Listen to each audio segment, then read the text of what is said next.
22 लाख से ज्यादा छात्र, एक परीक्षा और उस परीक्षा की विश्वसनीयता पर उठे सवाल। नमस्कार, आप देख रहे हैं पंजाब केसरी और मैं हूं आपके साथ दिशा गुप्ता।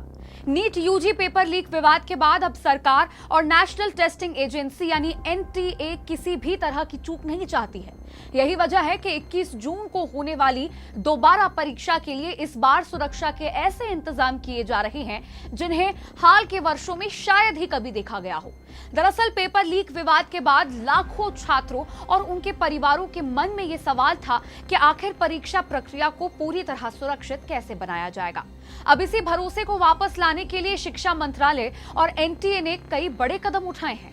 परीक्षा का पेपर तैयार करने वाले एक्सपर्ट्स, उसकी मॉडरेशन करने वाले विशेषज्ञ और अलग अलग भाषाओं में उसका अनुवाद करने वाले लोगों को एक गुप्त और बेहद सुरक्षित जगह पर रखा गया है। इसे आसान भाषा में समझे तो इन लोगों को पूरी तरह से आइसोलेशन में यानी लॉकडाउन में भेज दिया गया है। यानी वे ना किसी से मिल सकते हैं, ना किसी से बात कर सकते हैं और ना ही बाहर की दुनिया से उनका कोई सीधा संपर्क होगा।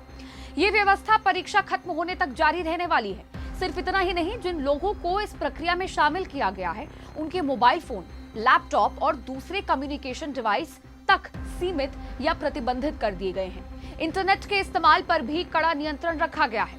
यहाँ तक कि स्मार्ट वॉच जैसे डिवाइस भी अंदर ले जाने की अनुमति नहीं है।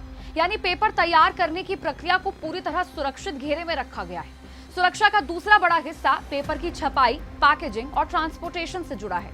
रिपोर्ट्स के मुताबिक इस बार पूरी प्रक्रिया को कई हिस्सों में बांट दिया गया है। इसका मतलब यह है कि किसी एक व्यक्ति या एक टीम के पास पूरी जानकारी नहीं होगी। हर व्यक्ति सिर्फ अपने हिस्से का काम करेगा। इससे किसी भी तरह की जानकारी लीक होने की संभावना को कम करने की कोशिश की जा रही है।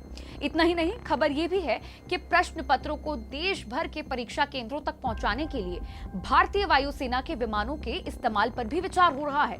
हालांकि इस पर अंतिम फैसला क्या होगा यह आधिकारिक तौर पर साफ नहीं है। अब बात डिजिटल सुरक्षा की कर लेते हैं। आज के समय में किसी भी परीक्षा से पहले सोशल मीडिया सबसे बड़ी चुनौती बन जाता है। कई बार फर्जी पेपर, अफवाहें और गलत जानकारियां तेजी से वायरल होती हैं। इसीलिए इस बार WhatsApp, Telegram, social media platforms और ऑनलाइन फोरम्स पर 24 घंटे नजर रखी जा रही है।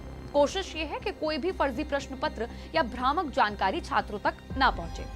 केंद्रीय शिक्षा मंत्री धर्मेंद्र प्रधान भी इस पूरी प्रक्रिया की निगरानी कर रहे हैं। उन्होंने अधिकारियों को साफ निर्देश दिए हैं कि पिछली बार जो भी कमियां सामने आई थी उन्हें इस बार पूरी तरह दूर किया जाए। आपको बता दें कि नीट यूजी 2026 की दोबारा परीक्षा 21 जून को आयोजित की जाएगी। परीक्षा दोपहर 2 बजे से शाम 5:15 तक ऑफलाइन मोड में होगी। इसके लिए भारत के 551 शहरों और विदेशों के 14 शहरों में परीक्षा केंद्र बनाए गए हैं। ऐसे ही और जानकारी के लिए देखते रहिए पंजाब केसरी। नमस्कार।